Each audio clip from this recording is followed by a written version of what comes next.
With the name of Allah Almighty, Rape of the Lock. Today we are going to study multi-reference to context, explanation and critical appreciation. आपका पहला question reference, context and explanation का है, and that is the compulsory question. जो बच्चा ये question नहीं करेगा तो वो उसे पास नहीं करेंगे बहरहाल. तो ये क्वेश्चन करना लाजमी है. पहला क्वेश्चन है, जो आप टेक्स्ट पढ़ रहे हैं डेली बेस पर, इसमें से कोई भी स्टैंजा निकाल कर दे देंगे और आपको सबसे पहले रेफरेंस लिखना होगा, फिर कंटेक्स्ट लिखना होगा, एक्सप्लेनेशन और एंड पर कमेंट या क्रिटिकल एप्रिसिएशन की 2-3 लाइंस लिख दें अगर आपके पास टाइम हो तो. वगरना ये याद की हुई क्रिटिकल एप्रिसिएशन जो एंड पर होगी 3-4 लाइंस की, तो ये आपके किसी और जगह काम आ जाएगी. तो इसको मैंने डिवाइड किया है इस अंदाज में. Page number 473 acute poetry. Reference मैंने दिया है, फिर कंटेक्स्ट के मैंने 5 आपके कैंटो के 5 कंटेक्स्ट बना दिए हैं. सपोज कैंटो 1 से अगर आएगा तो आप ये कंटेक्स्ट लिखेंगे कैंटो 1 वाला. कैंटो 2 में से आता है तो कैंटो 2 वाला आप लिखेंगे.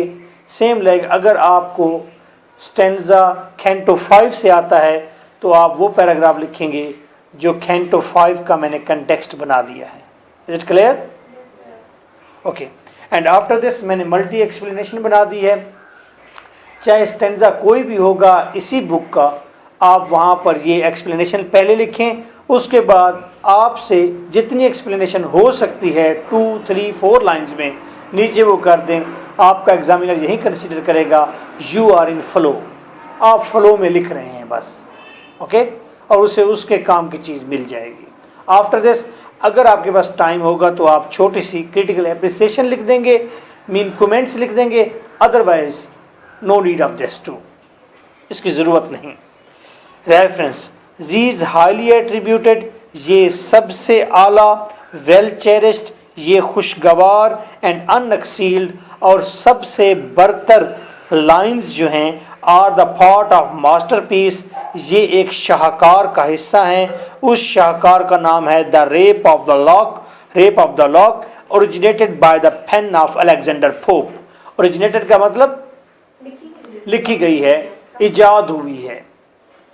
पोप ने इन लाइंस को इजाद किया है. Context canto 1 this mock heroic poem. पहले हम कहते हैं मोक एपिक पोएम, अब हम कह रहे हैं मोक हीरोइक पोएम. एक ही बात है. एपिक पोएम के अंदर एक पोटेंट जबरदस्त हीरो होता है ना, इसीलिए एपिक पोएम को हीरोइक पोएम भी कहते हैं. इसीलिए एग्जाम में बाज़ औक़ात वो कहता है कि rape of the lock is a mock heroic poem, तो बच्चा वापस आ जाता है, लो जी मोक एपिक वाला तो क्वेश्चन ही नहीं आया. इसलिए मैंने हर वो लफ्ज़ इस्तेमाल करने की कोशिश की है जो आपके एग्ज़ाम में आपका पेपर सेटर यूज़ कर सकता है.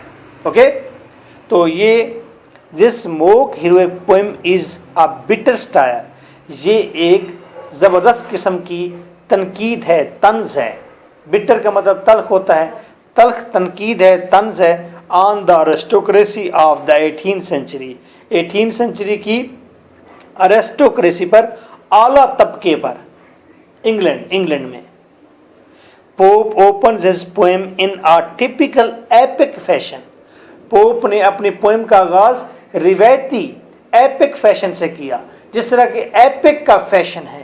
एपिक का फैशन क्या है कि जो ही पोएम स्टार्ट होगी तो पोएट दुआ करेगा, किससे? म्यूज से. Very good, goddess of poetry, very good. तो ये टिपिकल फैशन हो गया ना. टिपिकल मतलब रिवायती, मिसाली. तो टिपिकल फैशन से शुरू करता है विद एन इन्वोकेशन, दुआ के साथ. इन्वोकेशन दुआ टू द म्यूज, म्यूज से. Muse is the goddess of poetry. Then the poet states the subject of the poem. फिर पोएट बताता है पोएम का सब्जेक्ट क्या है, मौजू क्या है. जिस तरह की एपिक पोएम में होता है which is the cutting of the hair of a fashionable lady, वो कहते हैं उसका सब्जेक्ट ये है कि एक लेडी के लॉक, उसकी बाल कट गए हैं, लट उसकी कट गई है बाय अ लॉर्ड, एक लॉर्ड ने, एक अच्छे भले मानस अच्छे आदमी ने काट दी है।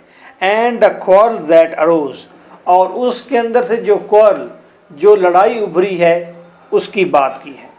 पोप का सब्जेक्ट है वो लड़ाई जो बाल के कटने की वजह से सामने आई थी, और बाल किसने काटे थे? एक लॉर्ड ने काटे थे। बेलिंडा द हीरोइन, बेलिंडा जो कि हीरोइन है, इन हर बेड, वो अपने बेड में है, dreams of an awful catastrophe, catastrophe, वो एक कैटास्ट्रॉफी, एक डिजास्टर, एक तबाही वाले किसी वाक़े का ख्वाब देखती है। ऑफुल का मतलब अजीबोगरीब हो सकता है, ज़बरदस्त हो सकता है।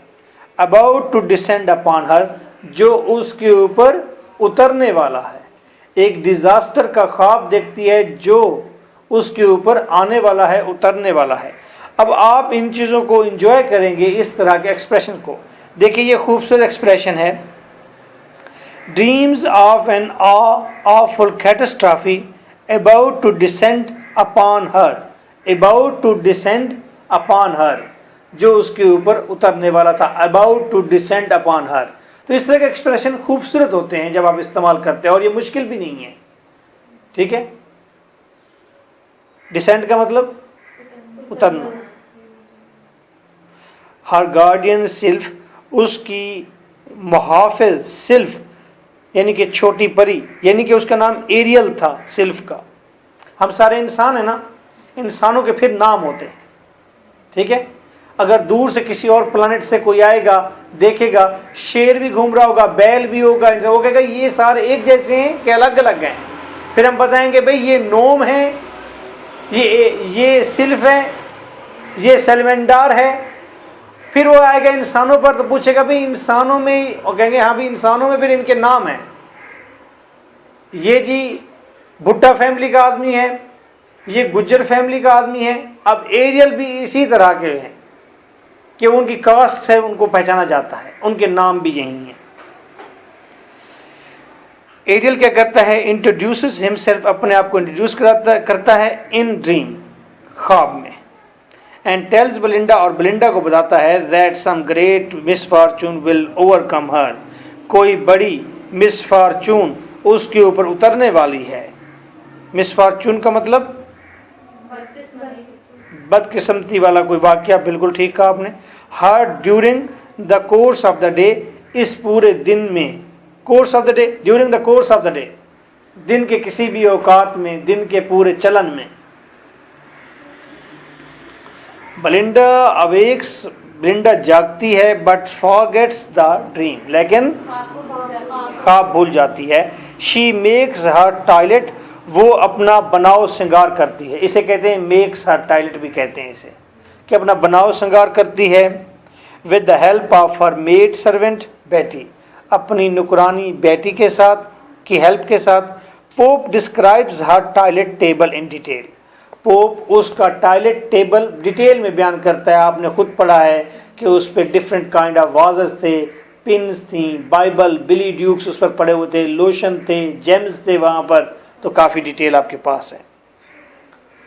अगर कैंटो 1 में से आपको स्टेंजा आएगा तो आप रेफरेंस लिखेंगे और कंटेक्स्ट यहीं लिखेंगे। अगर कैंटो 2 में से आएगा तो फिर ये कंटेक्स्ट लिखेंगे, मैं नीचे बयान कर रहा हूँ। इस तरह से आपके कंटेक्स्ट भी तैयार हो गए और आपको समरी भी तैयार हो गई। Okay, canto 2, the rape of the lock gives us an amusing picture of the ladies, ladies की दिलचस्प पिक्चर देती है ये पोएम। ऑफ हिज टाइम, अपने वक्त की, कौन सा वक्त था वो? Very good. As the fashions, जैसे कि फैशंस के बारे में बताती है ये बुक।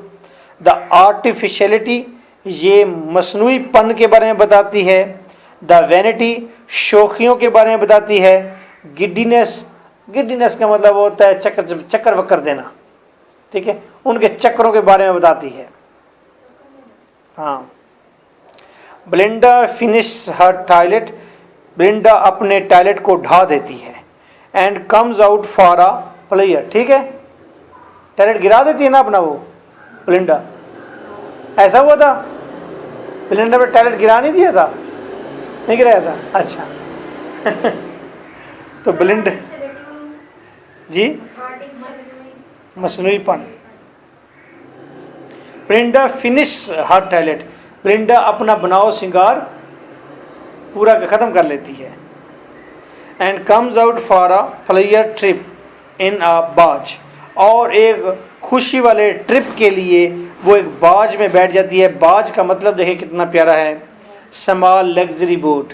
अगर रंगीन कलरफुल फूलों से लदी हुई कोई एक बोट हो जिसमें फिर अनम बैठी हो, अगले सिरे पर पिछले सिरे पर बैठी हुई, चप्पू चला रही हो अपना सायरा है, आगे से फिर आ जाए महक कुंडा लेकर, ओल्ड मैन डस्सी हो गई ये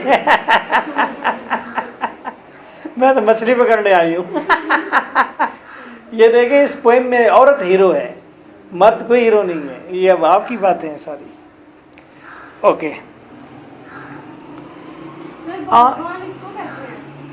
बादबान, हाँ यस इसको कहते हैं जी, बिल्कुल सही है, ये ऊपर जो लगा हुआ है बादबान कहते हैं इसे, हाँ जी हाँ जी ऊपर जो लगा हुआ है इसे बादबान कहते हैं, ठीक है।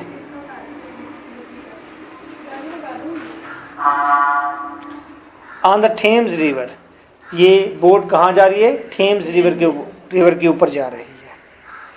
With her there are a number of friends, उसके साथ यहाँ पर नंबर ऑफ फ्रेंड्स हैं। मैं आज इंटरनेट पे पढ़ रहा था एम इंग्लिश के बारे में, तो फॉरनर बता रहे थे एम इंग्लिश के बारे में, वो कह रहे थे that is an international course. अगर आप ये कोर्स कर लेते हैं तो आप दुनिया के किसी कोने में भी चले जाएं तो वहाँ पर आप पढ़ा सकते हैं। अब वहाँ पर ये नहीं कह सकते कि आओ मैं जर्नलिज्म पढ़ाती हूँ या मैं इस्लामिक स्टडीज़, लेकिन इंग्लिश लिटरेचर पूरी दुनिया में हर जगह पढ़ाया जाता है। तो ये एक इंटरनेशनल डिग्री है जिसको आप अगर फॉरेन में भी जाएंगे यूटिलाइज कर सकते हैं इजीली। अल्लाह ताला आपको फॉरेन में ले जाए। नंबर ऑफ फ्रेंड्स हैं वहाँ पर मेल और फीमेल, ये फ्रेंड्स मेल भी हैं और फीमेल भी हैं। Her two beautiful locks attract the young man, उसकी दो खूबसूरत जो लॉक्स थी, चुटिया जो थी वो यंग मैन को अट्रैक्ट कर रही हैं। द बैरन, अच्छा ये द बैरन नहीं आएगा, बैरन आएगा। बैरन नाम है क्योंकि लॉर्ड पीटर भी इसे आप कह सकते, नहीं कह सकते, लेकिन वैसे मैंने इशारे की तरफ बताया कि ओरिजिनल लॉर्ड पीटर था। Desires to seize one of them, वो ख्वाहिश करता है कि वो उनमें से एक को सीज पकड़ ले, हासिल कर ले। एज थ्रो अ प्रेयर, दुआ के ज़रिए, to the goddess of love, वो गॉडेस ऑफ लव से दुआ करता है, मोहब्बत की देवी से दुआ करता है कि वो किसी तरह से इनमें से एक लॉक को हासिल कर ले। He has been told that without the lock, और वो ही हैज़ बीन टोल्ड, वो बताया जाता है that without the lock he cannot get a place to the heart of Belinda, बताया जाता है कि लॉक को हासिल किए बगैर बैरन बेलिंडा के दिल में जगह हासिल नहीं कर सकता। यानी कि लॉक हासिल करेगा तो इसका मतलब बेलिंडा के दिल में वो जगह कर जाएगा। और व्हाट्सएवर ये ऐसी बातें होती रहती हैं, लेकिन वो उसके पास होगी तो वो उससे मजबूरी बन जाएगी मोहब्बत करना, क्योंकि वो दुनिया को दिखाएगा कि ये लड़की मेरे पास थी। ठीक है, वो रेवेस्ट करना चाहता है, उसे किसी न किसी तरह हासिल करना चाहता है फोर्स के साथ। Ariel warns the other spirits, Ariel जो चीफ स्पिरिट है, चीफ ऑफ सिल्फ्स है, वो वार्न करती है बाकी स्पिरिट्स को अबाउट द कमिंग डेंजर, आने वाले खतरे से। ये बात आज आपने टेक्स्ट में पढ़नी है। And commands them to guard Belinda, और वो चीफ सिल्फ एरियल तमाम दूसरी सिल्फ्स को कमांड करती है कि आज तुम क्या करो, हिफाजत करो, किसकी। अगर कैंटो 3 में से आपको कोई स्टैंजा आएगा then you will write down this context, ये कंटेक्स्ट लिखेंगे।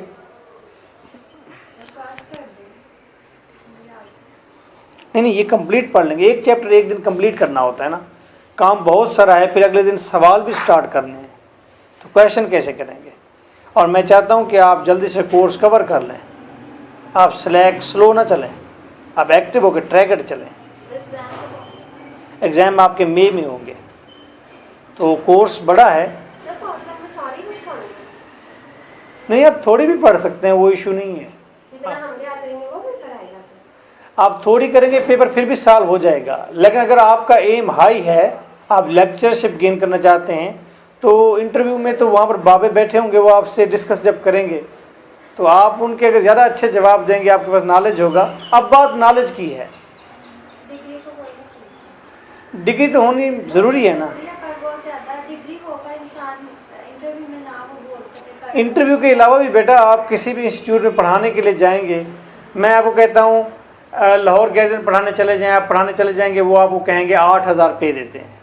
मैं आपको कहता हूँ आपने मुझसे मास्टर इंग्लिश किया है, तो आप अमेरिकन लाइफ स्टफ के अंदर चले जाएं पढ़ाने के लिए, तो वहाँ पर वो आपसे जब इंटरव्यू लेंगे, जब वो आपसे इंटरव्यू वहाँ पर लेंगे, बेटे इधर बैठे, तो वो आपको 45,000 ऑफर कर रहे हैं। तो अगर वहाँ पर आप कहेंगे नहीं मैंने वो किताब छोड़ दी थी या वो मुझे नहीं पता, तो आप नहीं सिलेक्ट होंगे ना वहाँ पर।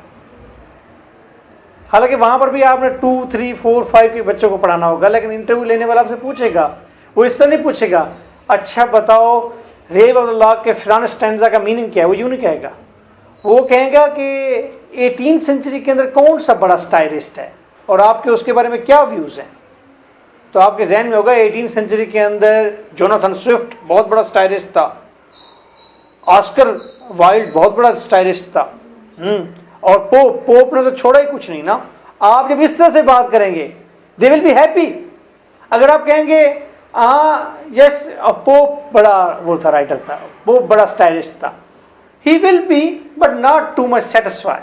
जब आप उसे 3 ऑप्शन दे रहे होंगे, ये तो आपकी नॉलेज पर डिपेंड करता है। ये तो कंपटीशन है अब आपका दूसरे मास्टर्स के लोगों के साथ।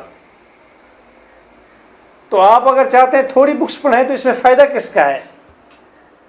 नहीं, किसका फायदा है? मेरा फायदा सबसे ज्यादा है। मैं इतना ज्यादा क्यों पढ़ाऊं? मैं थोड़ा पढ़ाऊं ना, थोड़ा पढ़ाऊं, फिर मैं कुर्सी पर बैठ जाऊंगा, पानी पीऊंगा, फिर मैं आपको स्कॉलरली अंदाज में कहूंगा बेटा पढ़ा करो।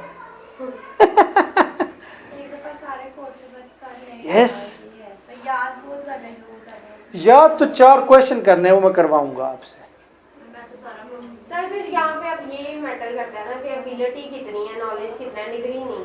और आप सारे जो बैठे हुए हैं, आप लोगों के पास ब्रेन है, आप उठा सकते हैं सारी चीजें मेमोरी के अंदर। और नहीं उठाएंगे तो क्या करेंगे? खाली स्पेस पड़ी रहेगी, उसका क्या करना है? मैं अभी भी दिन के वक्त में कुछ चीजें सर्च करता हूँ, मुझे मतलब है मेरे दोस्त या वो कहते हैं कि आप इतना क्यों करते हैं, मेरी ख्वाहिश होती है चलो मैं कोई चीज़ नहीं सीख लेता हूँ, मैं बच्चों को बता देता हूँ अब मेरी ये ख्वाहिश है, या मैं लिख देता हूँ कोई चीज़। तो आपकी बात का जवाब मिल गया। जितना आपने उठाना है आप उठाएंगे। अगर आप दरमियान में कोई बुक, एक आध बुक ऐसी भी आ जाती है दरमियान में, चलो ये बात मैं नहीं करता, चले जिस पर आपका टेस्ट नहीं बनता, जिस पर एक किताब ऐसी आ जाती है, तो अब उसको छोड़ देना कि यार ये मेरे टेस्ट का नहीं है बंदा, ये मुझे नहीं। सर ये नहीं होता कि हर एक का टेस्ट एक जैसा हो।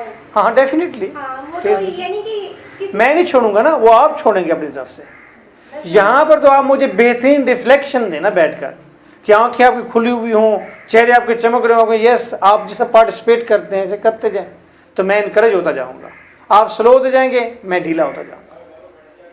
ठीक है, टीचर को आपने ट्रैकर रखना है, आप मुझे ट्रैकर रखेंगे तो मैं काम करूंगा। ओके, मुझे पता होगा। मैंने बीए का एक बैच पढ़ाया था, मैंने बीए के 3 बैच, मतलब मुझे यादगार बैच होगा। पहला बैच था शकील बाबा वाला, फिर दरमियान में एक और बैच आया था, उसके अंदर आयशा शीन थी, अमारा थी लड़की, लक्ष्मी थी। ये बैच बहुत अच्छा था, और उसमें मैंने शॉर्ट स्टोरी की पूरी बुक लिख दी थी, मॉडर्न एसेज पूरे बना दिए थे। क्यों? मैं इनकरेज हो गया ना, बच्चे सामने रिफ्लेक्स अच्छा कर रहे हैं, तो मैंने उनके लिए नोट्स बनाए और उन्होंने बड़े अच्छे अच्छे नंबर लिए। उसके बाद बाकी बच्चों को भी फायदा हुआ। फिर उसके बाद जाकर मैंने ये जो बैच आखिरी सन्ना का सारा का आपका जो बैच पढ़ाया, जो आप बैठे हुए हैं, तो आपका बैच सबसे अच्छा था। फिर ये मतलब मुझे मेमोरेबल बैच थी जिसमें मैं इनकरेज हो गया कि यस मुझे कुछ कहना है और मेरे लिसनर हैं मौजूद हैं। तो फिर दोबारा आप अगर मुझे अच्छे मेरे लिसनर बनेंगे तो I will be a better teacher, not very good, better teacher. Okay, अच्छा ऐसा है मिशा, आप इधर आ जाए इनके साथ, बुक नहीं है इनके पास, आज आपकी बुक आ जाएगी, ठीक है 5 बजे आप बुक लेते जाइएगा।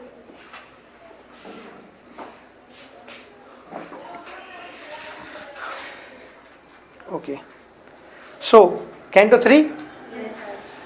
This smoke heroic poem is a bitter satire on the aristocracy of the 18th century England. I think that is the same one sentence. Now the courtly party arrives at Hampton Court. अब Hampton Court एक जगह का नाम है, वहाँ पर एक दरबार के अंदर दरबारियों की पार्टी है। द रॉयल पैलेस, ये शाहाना पैलेस है, यानी कि ये क्वीन का महल है। क्वीन ने एक महल बना रखा है लंदन के अंदर जिसे हैम्पटन कोर्ट कहते हैं।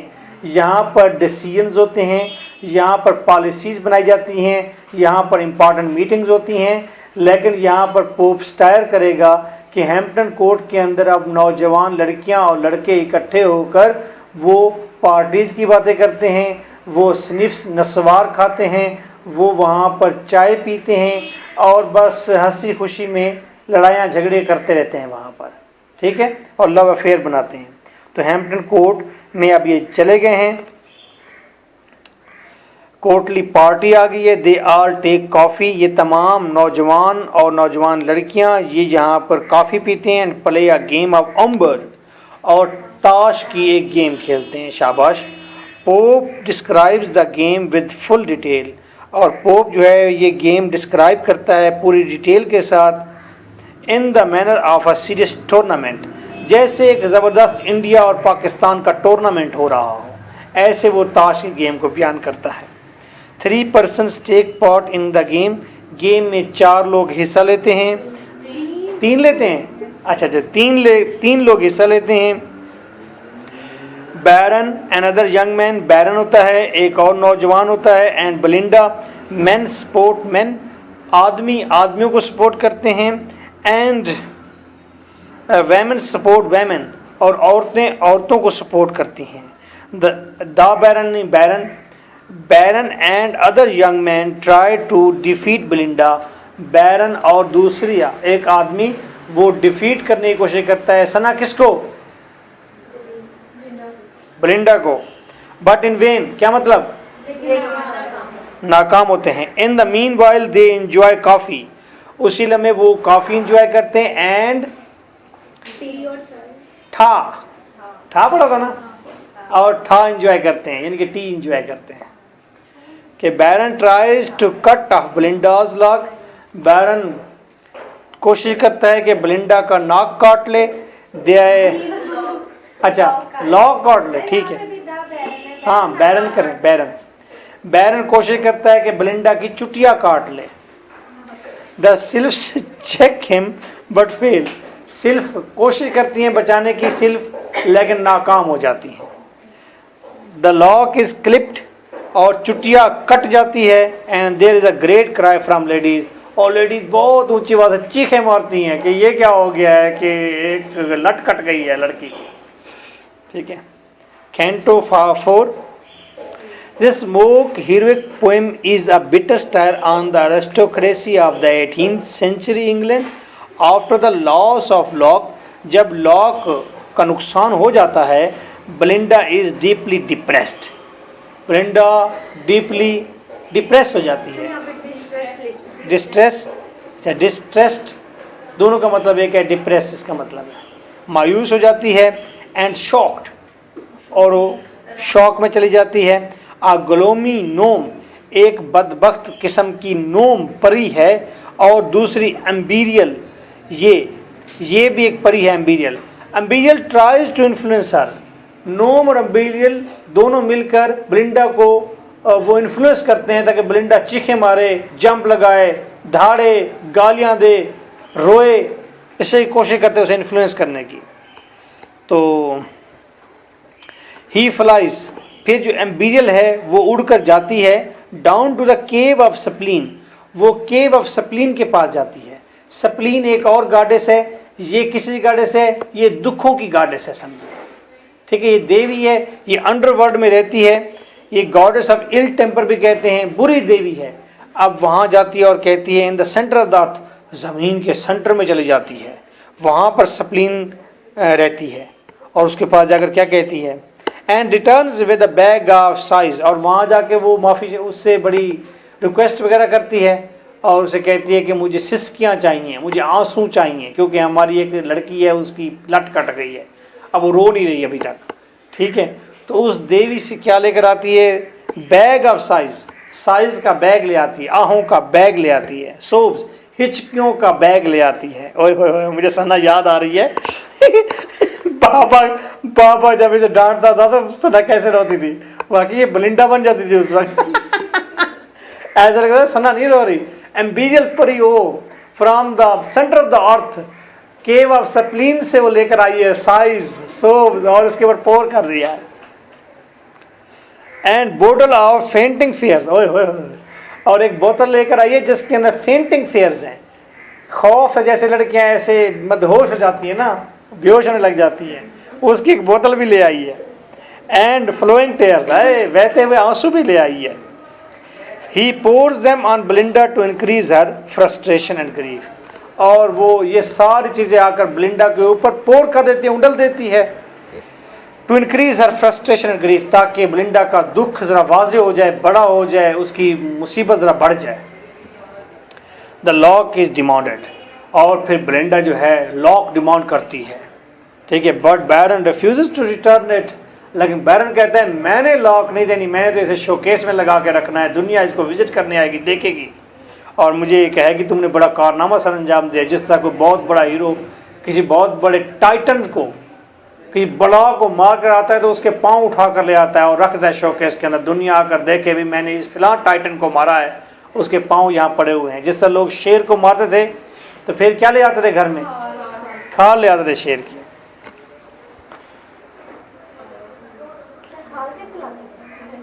उसको भी ज़िबा कर देते थे, ठीक है, गोश्त उसका निकाल देते थे, फिर उसको हम नमक वगैरह लगा के डिस्प्ले, पहले ये चीज़ बहुत होती थी, हमने भी देखा है, यानी कि 20 साल पहले तक ये चीज़ बड़ी आम थी, 25 साल पहले तक किसी किसी घर में कहीं कहीं मिल जाता था कि अब ये शकील बाबा है ना, शकील बाबा के घर में भी 2 कान लगे हुए थे। शकील बाबा कहते मेरे अब्बू ये शेर मारा था उसके कान है। हाँ मुझे तो बकरे के लगते थे वैसे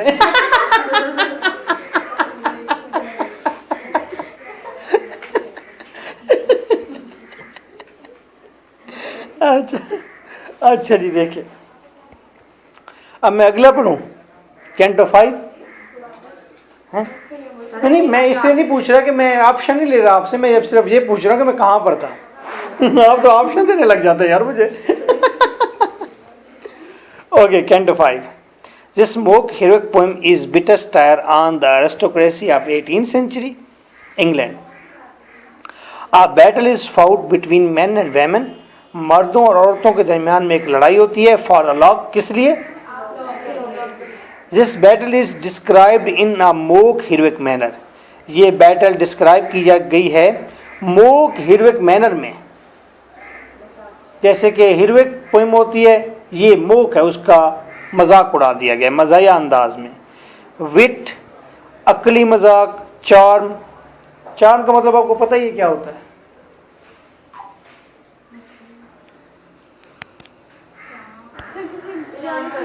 अच्छा, चार्म का मतलब हाँ चेहरे के चमक आप कह सकते हैं, या अच्छा खूबसूरत एक्सप्रेशन, चार्मिंग जिसे कहते हैं। अच्छा, चार्म का इस्तेमाल करते हैं यहाँ पर आइज़ का, आँखों का, हेयर पिन्स का लड़ाई में इस्तेमाल होता है, फैंस का, बुहार में छोटी छोटी जो चाइना पक्षी होती है उसका भी इस्तेमाल करते हैं लड़ाई में, एंड स्माइल्स और मुस्कुराहटों का भी इस्तेमाल करते हैं। किसी को मुस्कुराहट देकर मर्द को उसको भी हरा देते हैं ये, ठीक है, वो मुस्कुराहट के चक्कर में पड़ जाता है और उसको फिर वो डिफीट हो जाता है, यानी कि वो इनकी कैटेगरी में आ जाता है। आर यूज्ड एज वेपन्स, तो वेपन के तौर पर इस्तेमाल किए गए। Belinda makes the baron surrender.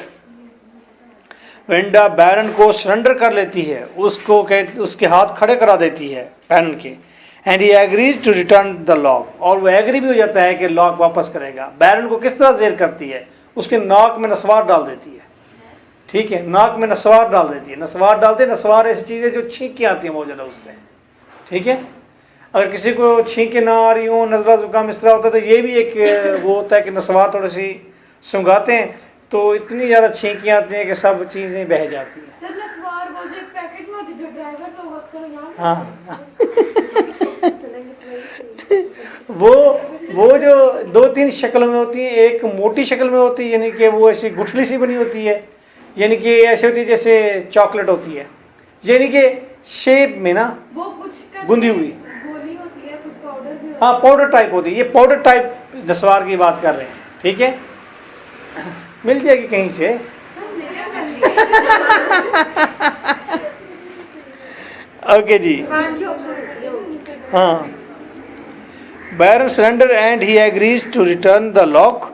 Okay, but the lock is not found. अच्छा, टू को काट देंगे फाउंड, लेकिन लॉक नहीं मिलती। इज नॉट फाउंड ये पैसिव बन जाएगा, इज के साथ तीसरी फॉर्म लगी हुई है, लेकिन नस्वार और नस्वार कहता हूँ लॉक नहीं मिली। It is taken to the sky, ये आसमान की तरफ चली गई है lock, and made a star, और ये लॉक आसमान पर जाकर सितारा बन गई है।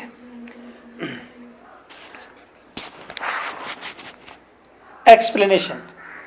अब आपको कंटेक्स्ट मिल गया, आपने सारे कंटेक्स्ट एक ही दिन में याद नहीं करने, जो आप कैंटो पढ़ रहे हैं उसी का कंटेक्स्ट याद कर लीजिएगा। यानी कि हाँ 3 दिनों में आप 2 दिनों में एक कंटेक्स्ट याद करेंगे, एक पैराग्राफ, तो ये मुश्किल नहीं है। हाँ एक ही याद करेंगे ना। आप आजकल पढ़ रहे हैं कैंटो 2, तो घर में जाके कैंटो 2 का कंटेक्स्ट याद कर लेंगे। तीसरा जब पढ़ेंगे तो तीसरे कैंटो का कंटेक्स्ट याद कर लीजिएगा। एक्सप्लेनेशन, ये आपने बहुत अच्छी तरह से याद करनी है, और line to line word to word याद करना है, इसमें कोई चीज़ भूलनी नहीं है आपने। Okay, that is very important. ये समझे कि पूरी रेप ऑफ द लॉग का ऐसे दिल है ये कहीं भी स्टैंजा इस्तेमाल हो सकता है, ये पैराग्राफ कहीं भी इस्तेमाल हो सकता है, अदरवाइज ये एक्सप्लेनेशन के लिए बेस्ट है। The rape of the log is the most, दा करें, is the most exquisite कमाल, specimen, example। ये कमाल एग्जाम्पल है ऑफ फिलगरी वर्क, कढ़ाई वाले काम की। फिलगरी कहते हैं वो सिल्वर और गोल्डन कलर के तिल्ले से सजाया हुआ मोतियों लगा काम। ठीक है, जैसे दुपट्टे पर या इस पर करते हैं। आप उधर होकर दिखाएं, इसको उधर होकर दिखाएं, खड़े होकर। हाँ ठीक है, दैट इज फिलगरी वर्क। अच्छा लग रहा है ना, ये फिलगरी वर्क है। कोई और भी दिखाना चाहे तो दिखा सकता है। ये ना कहना बात है कि मिशन ने क्यों दिखाया, हमने हमारा इससे भी अच्छा काम था।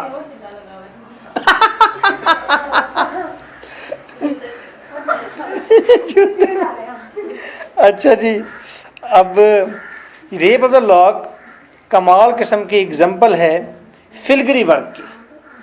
एवर इन्वेंटेड, आज तक जितना भी काम इन्वेंट हुआ है, आज तक जो कुछ भी इन्वेंट हुआ है उसमें सबसे बेहतरीन जो काम है वो ये है। It is made of gauze and silver spangles. Gauze कहते हैं खूबसूरत गोल्डन कलर, ये गोल्डन और सिल्वर स्पेंगल्स धागों से बना हुआ है। स्पेंगल्स धागे, बिल्कुल नरम धागे, चांदी और सोने के नरम धागों से बना हुआ है। आप देखते हैं जगह जगह आपको रंग नजर आते हैं, रोशनी नजर आती है, जिस तरह के उसने सिल्व्स का वो दिया था, डिस्क्रिप्शन दिया। It is the triumph of insignificance. इसका मतलब आप लोग बताएंगे, बारी बारी सोचें। It is the triumph of insignificance. जी मिशा क्या कहेंगी? आपने कुछ ना कुछ कह देना है। जी जी सर, जी जी जी गैर यकीनी जी, कम अहमियत। कम अहमियत वाला जी, ये कम अहम चीज की जीत है। ठीक है, मिस्टर चिप्स आपने पढ़ा था, गैर अहम सा एक टीचर था, लेकिन वो इतना बेहतरीन था कि हम पढ़ते खुश हो जाते हैं और हमें उसके साथ हम महंगी हो जाती है चिप्स के साथ। ठीक है, तो जिस तरह के अब ट्रॉय मूवी का एक्लिस है, मूवी अगर आप देखते हैं ट्रॉय, उसका एक्लिस है, तो वो हीरो को दे, hero is a potent one, he is the most important because he is the son of a goddess. वो एक देवी का बेटा है, देवी ने उसके पांव से पकड़कर उसे अंडरवर्ल्ड में डिप किया था, तब से वो इमॉर्टल है, उसे कोई नहीं मार सकता। दैट इज द, अगर उसके ऊपर पूरा एक स्टोरी लिखी गई है, एपिक पोएम लिखी गई है, तो हम कहेंगे that is the triumph of significance. किसी अहम चीज की जीत है, अहम चीज को बहुत आला करके दिखाया गया है। लेकिन this is the triumph of insignificance, बहुत कम तर चीज की जीत हुई है, बहुत कम तर मामलात हैं जिनको हम हमेशा याद रखते हैं और वो बेहतरीन अंदाज में लिखे गए हैं। तो गैर अहम चीज की जीत है। जैसे मैंने कल आपको बताया था, मैंने कहा कि मैं ड्यू की बोतल उठाने के लिए अगर अपनी सारी ताकत लगा दूं और मैं झुक जाऊं और अपने मसल सारे तान लूं और उठाऊं, तो आपको हंसी आएगी, आप कहेंगे इतनी सी चीज़ है और इतना जोर लगा के ये कैसे शोखा बन रहा है। लेकिन अगर आपको मेरा एक्शन अच्छा भी लग जाए, तो बिल्कुल ऐसा हुआ, पोप ने एक लोअर मैटर को लिया और इतना जोर लगा दिया उस पर कि सारे उस पर हंस भी रहे हैं और उनको अच्छा भी लग रहा है। ठीक है, इसका मीनिंग क्या हुआ फिर? गैर अहमियत, कम अहमियत, कम अहम चीज की जीत है, ये कम अहम चीज की जीत है। द एपोथियोसिस ये ग्लोरिफिकेशन है, ये चमक दमक है। ऑफ फोपरी, किसकी? फोपरी, बेवकूफ़ी की। एंड फुली भी बेवकूफ़ियाँ होती हैं। ये कमज़ोरी और बेवकूफ़ी की चमक दमक है, यानी कमज़ोर और बेवकूफ़ की चमक दमक है। It is quite right to say that these lines show the mastery and command of the poet on the language। ये लाइन्स कंफर्म करती हैं कि पोइट को कमांड हासिल है लैंग्वेज पर। Is it clear? अच्छा, आप क्रिटिकल एप्रिसिएशन देखें। The quality of world music in pops poetry is of special kind. ये वर्ल्ड म्यूजिक जो पैदा करता है, हर एक लफ्ज़ के अंदर एक म्यूज़िक होती है, ये म्यूज़िक की क्वालिटी है पोप की सारी पोइट्री में, ये ख़ास किस्म की है। यानी कि वो ख़ास किस्म की एक सेंस जानता है वर्ल्ड की रिदम की। Pops use of heroic couplet has made these lines interesting and appreciative in style. Appreciate की जगह एप्रिशिएटिव, IVE, ई को काट के IVE। सर यहाँ पे इंटरेस्टिंग एंड एंड एप्रोप्रिएट है, ठीक है, एप्रोप्रिएट फिर ठीक लिखा हुआ है। एप्रोप्रिएट होता है बिल्कुल ठीक, ये चीज़ उसको इंटरेस्टिंग बना देती है और बिल्कुल एप्रोप्रिएट बना देती है, बिल्कुल ठीक बना देती है। हीरोइक कपलेट लाइंस को इंटरेस्टिंग बना देते हैं और एप्रोप्रिएट बना देते हैं। एप्रोप्रिएट इन स्टाइल उसका बेहतरीन हो जाता है, एप्रोप्रिएट हो जाता है। These lines show the great sense of beauty and imagination। ये लाइंस इमेजिनेशन को शो करती हैं और सेंस ऑफ ब्यूटी शो करती हैं। इमेजिनेशन का मतलब तख़य्युल। The use of epic conventions, epic की जो रीतें इस्तेमाल की गई हैं, रिवायात इस्तेमाल की गई हैं कि सबसे पहले म्यूज़ से प्रार्थना करनी है, उसके बाद सब्जेक्ट मैटर बताना है, फिर आपने बम्बास्टिक लैंग्वेज यूज़